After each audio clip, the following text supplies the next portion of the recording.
Qarabağ bizimdir, Qarabağ Azərbaycandır. Gördüğünüz gibi tamamen yok edilmiş, tamamen paramparça olmuş böyle. Şirvanşah Kütüphane.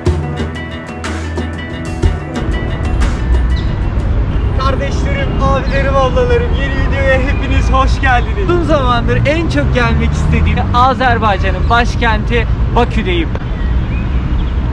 Azerbaycan 10 milyonu aşkın nüfusuyla Güney Kafkasya'da yer alan bir Avrasya ülkesidir. Bugün ise Külekler şehri, yani Rüzgarlar şehri Bakü'yü gezeceğiz. O zaman Can Azerbaycan Bakü'de ilk günüm başlasın.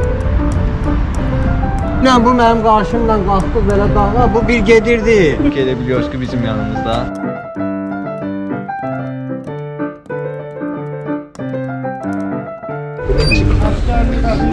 Şimdi burada Bakü'de pilincik diye bir şey satılıyor. Ciğer böyle börek şekline getiriliyor. Sabahları bunu mu yiyorsunuz bazen? Bir de ne abi? Peraşki diye bir şey var. Ha, değil mi? Ha. Peraşkinin içinde ne var amca? Kartol. Patates yani. Kartol var. Normal bir şey falan çıkar zannettim ama tadını çok beğendim. Ciğer böreği. Bu pilincik 40 manatmış. Peraşki gepik. 40 kuruş. 40 kuruş, 40 gepik. Peraşki de 20 kuruş mu? 20 kuruş. 20 gepik. Abi döner ne kadar peki? Yine bir muhaterime geldi. Bu Ya. araba antik var değil. Dünen bu benim karşımdan kalktı böyle dağa, bu bir gedirdi. Kaç yaş 90 gedir bu. Kaç yaşında amca bu araba? Bu ben de gezdim bu arabada. Kaç yaşında derken 70'lerde vardı. Vallahi Volga diye adında burada. Ha. Abi klasik bir araba gördüm. Çok güzel duruyor ya. Bir de benim çok sevdiğim, bak sarı bakili yazmış üstüne. Murat 124'e benziyor. İtalyan. İtalyan mı bu yoksa Rus mu? Bu Rus. Ama bunun adına Ciguli diyorlar. Ciguli. Sizde serçe diye. Bizde serçe ve Murat, Hacı Murat diyorlar. Ha, görürsün. İsminiz güzel. kimdir? İlhan. İlhan. Çok memnun oldum. Çok memnun. Senin ismin ne? Berkan benim adım da. Berkan. Türkiye'liyim. Ne güzel, ne Çok güzel. memnun oldum. Çok güzel, çok güzel. Abi çok sevdiğim iki arabayı burada gördüğüm, Azerbaycan'ı gezerken yan yana gördüm. Çok güzel durmuyor mu ya? Allah razı olsun. Çok teşekkür ediyorum. Çok teşekkür Allah'a emanet. Sağ ol. Evet, Can Azerbaycan Bakü'deki içeri şehire geldim şimdi. Şimdi yanımda beni burayı gezdiren Amine adında bir arkadaşım var. Amine bize buranın tarihini anlatacak. Merhaba. Merhaba. Şimdi burası 1500'lü yıllarda Şirvanşahlar tarafından dikildi. Şirvanşahlar bir hanlık. Tamam. O zamanlar Azerbaycan hanlıkları bölünmüştü. Karabağ Hanlığı, Şirvanşahlar Hanlığı, Erdebil bölünmüştü işte böyle. Aslında Şirvanşahların paytahtı daha önce Şamahı şehriydi. Daha sonra liman şehri olduğu için Bakü'ye geldi. Bakü'ye göçüldü daha doğrusu. Böyle biraz gezdirelim mi? Şimdi içeri şehir gezisine doğru başladık. Abi Bakü'deki burası en turistik yerlerden birisi. Genellikle hatta turistler ilk geldiğinde buraya geliyorlarmış. Şu anda bile hala burada işte yaşam var ve aynı zamanda da işte oteller, restoranlar vesaire gene burada bu içeri şehir kısmında. Kule var ya, bunun adı Kız Kulesi. Ne Amine hikayesi? Kız Kulesi'nin hikayesi işte Şirvanşah'ın hanı Biney'den olan bir kızla evlenmek istiyordu fakat ailesi izin vermedi. Kardeşleri, babası kızı bu kuleye kapattılar. Tüm yiyecek ve su ihtiyaçlarını karşılamak için de her şeyi depoladılar. Kızı vermek istemiyorlardı. Şimdi şah da ne yapsın işte kundaklar kazdı. Daha sonra katır diye bir hayvan var. Katırı böyle yedirttiler arpadan. Katır gitti ve orayı dövdü. Geri dövdü. Daha sonra oradan su geldiğini anladılar. Suyun geldiği yeri kestiler. Sonra kızı almış işte şah. Böyle bir evlenmiş yani. İçeri şehri gezerken burada kardeşlerimle karşılaştık. İsimleri alalım beyler. Agil. İbrahim Ahmetli Tadı. Ali Ali. Sağ olun. Aleykümselam. Ne yapıyorsunuz? Ne iş yapıyorsunuz? Öğrenci misiniz? Öğreneceğiz. Gelmişik Bakıncaza eğlencezmeye. Havamız değişmeyecekmiş. İyi, güzel. Türkiye hakkında ne düşünüyorsun? Ne diyorsun? İşte bu bizim sanatımız. Kardeş ülke ya.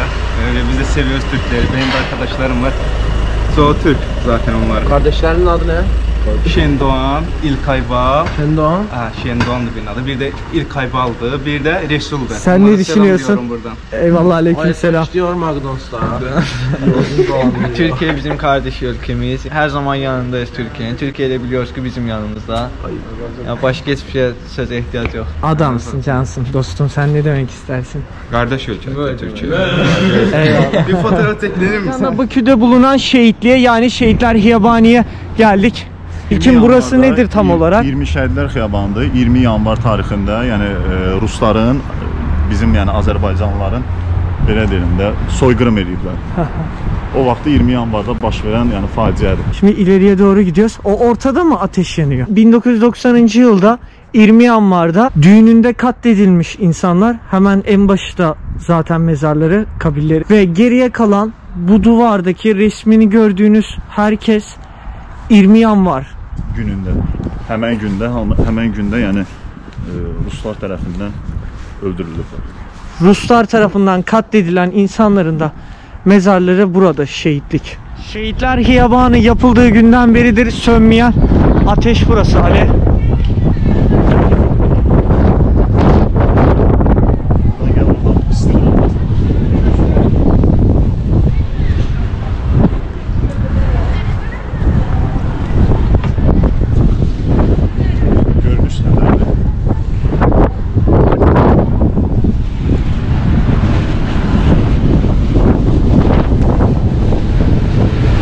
Şehrin bir de manzarasını buradan böyle tepeden görebiliyorsunuz. Şuradaki şu halı müzesi, şu alışveriş merkeziymiş ama ne şeklinde anlayamadım ben. Çiçek şeklinde değil mi? Şu kısım içeri şehir kısmı. Böyle güzel bir görüntüsü var. Bir de Kız Kalesi var orada, bakın şu yukarıda.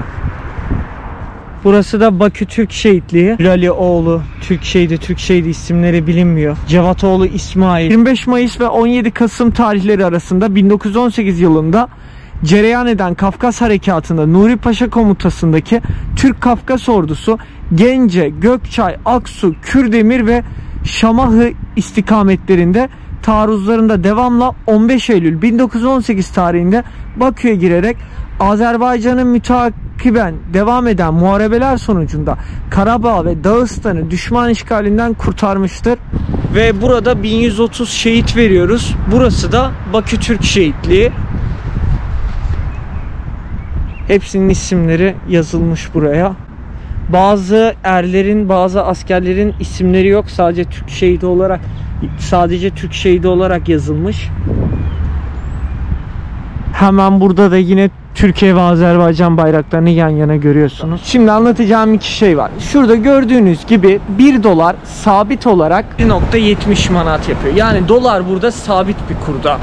Türk lirası ise sürekli değiştiği için ortalama 8 bandında. Gittiğim her ülkede ben parayı Visa veya Mastercard'ı kabul eden herhangi bir ATM'den direkt çekiyorum. Yani Türkiye'den çıkmadan önce kesinlikle şey yapmıyorum, işte parayı dolara çevirip de bir ülkeye vesaire gitmiyorum. Gittiğim ülkede kartı takıyorum, parayı alıyorum. Her ülkede standart olarak 1 dolar ile 3 dolar arasında bir kesinti yapıyorlar. Burada ise ortalama 3 manat civarında bir kesinti yapıyorlar. Kendini tanıt, kimsin kardeşim sen? Benim adım Fazıl Zeynalov. Zaten Instagram'da biliyorsun. Fazıl sağ olsun, yıllardır konuşuyorduk biz işte. Ya Bakü'ye gelirsen abi işte birlikte bir şeyler yaparız vesaire diye. Burada buluşmak kısmet oldu. Sağ olsun da şimdi birlikte dolaşıyoruz vesaire. Şimdi dostlar, anlatmak istediğim buraya ilk kez gelecek insanlarla ilgili rehber oluşturabilecek tarzında bilgiler. Bunların başında sim kart geliyor abi. Bir ülkeye gittiğimde haberleşme olayını nasıl yapıyorum? İşte her ülkede sim kart alıyor muyum sorusu. Evet abi, ben gittiğim her ülkede kesinlikle sim kart alıyorum. Çünkü bu videoları yükleyebilmek için, internet için kesinlikle alıyorum. Bunun için de burada işte Azersel, Nar, Azersel ve şey var. Evet. Ben ama Nahçıvan'da da burada da Nar adında bir operatörü kullandım. Fiyatları vesaire de şeyini bırakıyorum buraya. Ortalama 20-25 manat halledebiliyorsunuz. Sadece pasaportunuzla işte 5 manata bir hat satın alabilirsiniz. Peki abi, burada ulaşım olayı nasıl? Burada taksi var. Taksiler çok ucuzdu. Uber, Bolt farklı firmalar var da onunla gezdin görmüşsən. Yani bir yerden bir yere ulaşmak çok ucuz. Ortalama 2-3 manat. Ha 2-3 manat. Otobüsler peki? Otobüsler 40 qəpik deyə 40 qəpik də var. 30 qəpikdən 40 qəpiyə qədər dəyişir. Metro? Metroda stabil 30 qəpik. Metroya da binmek için şimdi göreceğiniz olan kartı kullanıyorsunuz. Bu kartı da 2 manata falan satın alıp kullanabilirsiniz. Karabağ Azerbaycan'dır. Bakü'de bulunan Herbi Ganimetler Parkı'na geldim. Hemen burada gördüğünüz Karabağ Azerbaycan'dır yazısının üstünde Ermenistan'la yapılan Karabağ Savaşı'nda, Karabağ Muharebesi'ndeki ele geçirilen araçların üstündeki plakalar. Bakın burada Ermenya diye yazıyor. Deməli bizim 2-ci Qarabağ müharibəsində ermənilərdən əldə etdiyimiz qənimətlərdir ki, hal-hazırda park yaradıblar ki, insanlarımız, yəni ki, yerli cəmaatımız gəlib görsünlər ki, orada, yəni ki, bizim sərhədlərimizdə hansı zirehli tanklardan istifadə olunmuşdu və biz onlardan nəyi qənimət götürmüşük. Düzdür, əksəriyyəti yararsız bir vəziyyətdə olsa da, amma ki, ən azından biz qalibiyyətimizi bir daha dünyaya nümayiş elətdirdik ki, yəni ki, biz onları məğlub etdik və torpaqlarımızı, ərazi bütövlüyümüzü əldə etdik. Can yaşa Azərbaycan. Yaşasın Azərbaycan. Qarabağ bizimdir, Qarabağ Azərbaycanındır. Həmişə elə olub, elə də olacaq, davam edəcək. Amin. Çok teşekkür ederim. Vaktinizi aldım. Sağ olun. Burada hemen arkada işte keskin nişancı tüfekleri herhalde. Şurada havan topu mu? Aslında burada yazmışlar hepsini numara. Yine işte bombalar, ağır makinalı bir tüfek, işte füze atarlar, silahlar vesaire var. Biz topraklarımızın azatlığını, arazi bütünlüğümüzü temin edeceğiz. Müstakil Azerbaycan'ın hudutlarını berpa edeceğiz. Heydar Aliyev. Hemen içeriye girelim. Böyle tüm araçların ele geçirildikleri yeri, işte uzunluğu, üzerindeki silahlarını vesaire her şeyini yazmışlar. BM-21 Grad diye bir araçmış. Görelim. İlk defa mesela bu kadar çok askeri aracı görüyorum. Bu birincisi. O sağında burada kocaman bir zırhlı bir araç var. Yine bu da Ermenilerden ele geçirilmiş bir araç. Buradan içeri görünüyor mu?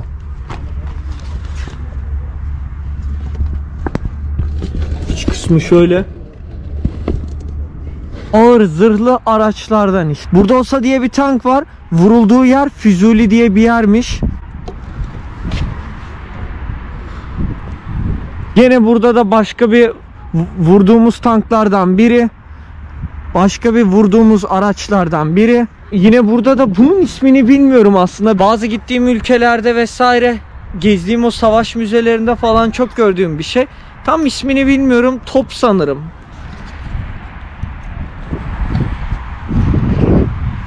Sanırım onların olduğu sandıklar.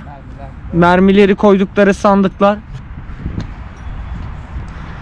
T-72 adında böyle bir tane tank var. Gördüğünüz gibi tamamen yok edilmiş. Bunların hepsi Baş Muharebesi'nin olduğu yerden alınıp buraya kadar getirilmiş. Başka bir parçaladığımız kamyonlardan biri. Yine burada da farklı araçlar var. Mesela bakın bunu bile yok etmişiz. Tamamen paramparça olmuş böyle. Hadrut adındaki bir yerden yine yük maşiniymiş bu. Yük arabası.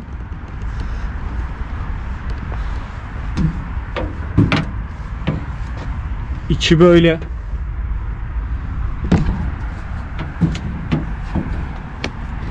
Ya parktaki ilginç şeylerden biri de şu oturulan yerlerin bakın mermi şeyleriyle yapmışlar. Sandıkları var ya. Şurada kapağı açık bir tank gördüm. Tanka buradan mı biniliyor ya? İçi böyle. İzleyen bir asker abimiz vesaire varsa bu tanklara mesela kaç kişi binilebiliyor? Ya tabii ki boyutuna göre değişiyordur. İçi mesela çok ufak. Bir tankta kaç asker oluyor? 2, 3. Buna biraz önce ben tank dedim ama sanırım tank değil bu. Ağır makinalı silahın konumlandığı. Ama tank gibi şu altı. Ya bana çok şey diyorlar. Berko belli askerliğini yapmamışsın. Hiçbir şeyden anlamıyorsun diye de. Evet hala yapmadım askerliğimi. Piyadelerin dövüş maşını demiş. tankın vurulduğu yerden tutun ki kütlesine, işte kaç tane nefer alacağına, kaç insan içine alacağına kadar hepsinin bilgileri üstünde varmış. Ben okumayıp o heyecanla gezerken hızlı görememişim. Çünkü ben buranın açıldığı anı Instagram'dan takip ettiğim Azerbaycanlı kardeşlerimin storylerinde falan görmüştüm. Bugüne kadar da dünyada gördüğüm en büyük savaş müzesi diyebilirim burası için. Şurada da yine bir tane top var. Şu ne acaba ya? Şunu çok merak ettim. Bakın buraya da temsili bir hendek yapılmış abi. Anti-tank hendeki, anti-tank hendeği diye. Yani tank, anladığım kadarıyla resimde de öyle anlatıyor. Şu tepeyi, ardını arkasını görmüyor ya. Şuradan şöyle gelince pat diye devrilip içine düşüyor. Buradan da tekrar çıkamıyor. Burada da böyle bir siper alanı var sanırım. Siper mi denir buraya? İçeriği görüyoruz. Burada hemen bir tane mihver var. Raket kompleksinin tankı yok edici şey herhalde. Yazıyor üstünde anti tank için. Şuraya bakacağım bir de. Böyle bir tane tünel gibi bir şey yapılmış buraya da. Şuradan şuraya çıkıyor. Şurada da hemen bir tane ağır makinalı tüfek koymuşlar.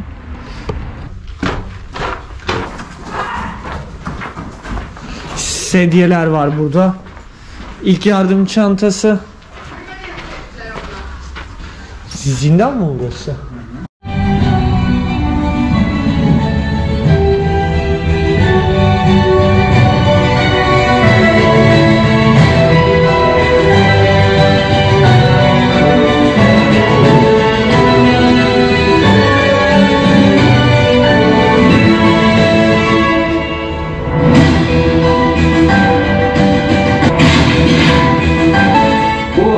Zəfər tarixi zəfərdir.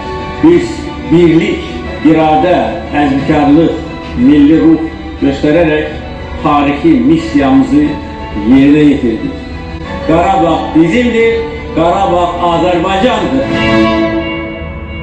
Şimdi şu tankın önünde burayı bitireceğim. Buradaki tanklara baksanıza özellikle. Bu da o tanklardan biri. Diğer tüm bu sıra böyle tanklarla devam ediyor. Şu çok ilginç. Şunu görmek istiyorum. M55 Zastava diye bir tankmış. Ve ağır makinalı uzun namlulu bir tane, ne derler buna? Makinalı tüfek mi? Var. Dostlar, Hərbi Ganimetlər Parkı da bu şekildeydi. Videoyu izlediğiniz için hepinize teşekkür ederim. Bir sonraki bölümde görüşmek üzere. Karabağ Azerbaycan'dır.